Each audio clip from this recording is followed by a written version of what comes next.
전래동화란 신화 전설에서 발전해갖고 이루어진 동시 및 기조가 된 이야기를 말하거든요. 보통 3살부터 5살 요 시기에 읽어주면 좋거든요. 크게 보면 권선징악까지 아이들이 알게 되는 거죠. 안녕하세요, 파스견입니다. 오늘은 전래동화로 하브루타 하기를 알려드릴 거예요. 전래동화란 신화 전설에서 발전해갖고 이루어진 동시 및 기조가 된 이야기를 말하거든요. 원래 어른용이었대요. 하지만 아이들이 많이 보기 때문에 잔인하고 비인간적이고 참혹하고 폭력적인 이야기를 재화해서 만든 이야기가 바로 우리가 지금 접하고 있는 전래동화거든요. 자, 전래동화의 특징을 한번 살펴볼게요. 기존의 민담, 신화, 전설, 우화를 재화한 이야기가 바로 전래동화입니다. 줄거리 중심이고요. 사건은 단순해요. 명쾌한 말로 전승이 된 이야기, 구비문학이라고 하죠. 입에서 입으로 전해온 이야기고요. 또 그러다 보니까 기본적으로 듣는 이야기다. 그래서 반드시 이야기를 들려주는 것이 효과적이다. 이런 이야기를 들으면서 아이들은 각자 다르게 이미지화를 한다라는 거죠. 근데 그 그림은 미나풍이 좋대요. 특히 인지 발달 특성상 6살에서 8살 이 아이들이 가장 전래동화를 좋아하거든요. 그 이유는 권선징악이 굉장히 뚜렷하죠. 또 명확한 시작, 만족스러운 결말, 또 마법도 들어있고요. 환상적인 요소가 있기 때문에 아이들을 좋아한다는 거죠.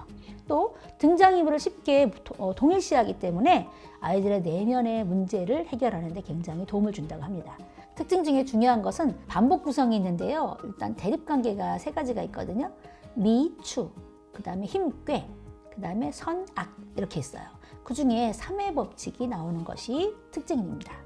그러면 몇 살부터 아이에게 전래동화를 읽어주면 좋을까요? 보통 3살부터 5살 요 시기에 읽어주면 좋거든요. 그 이유는 전두엽이 발달하는 시기가 요 시기예요. 특히 전두엽은요, 도덕성 발달과 굉장히 관련이 깊은 부위거든요. 그래서 처음에는 권선징악이 뚜렷한 이야기책을 들려주시는 게 좋고, 한 7세부터는 유머와 해악, 그 다음에 풍자가 담긴 이야기로 읽어주시면 좋습니다. 그러면 전래동화 어떤 방법으로 읽어주면 좋을까요? 가장 좋은 방법은요, 하브루타예요. 짝을 지어 질문하고 대화하고 토론 논쟁하는 게 바로 하브루타잖아요. 이 하브루타를 방법으로 전래동화를 들려주면 아이들이 깊숙한 이야기, 전래동화에서 뜻하고자 하는 것까지 다 소화할 수 있다는 거죠. 왜 전래동화로 하브루타를 해야 하나요? 제가 생각하기에 전래동화는요, 유대인들이 하브루타 소재로 하는 탈무드와 똑같다고 생각을 해요. 전해져 오는 이야기잖아요. 그 안에서 삶의 지혜, 가치가 다 담겨 있는 거잖아요. 저희는 전래동화만 충분히 해도 괜찮은데, 문제는 이 전래동화는 그냥 아이들 읽게 하시고 들려주지도 않죠. 하브루타를 하지 않기 때문에 왜 착한 사람은 복을 받고 나쁜 사람을 벌을 받는지를 몰라.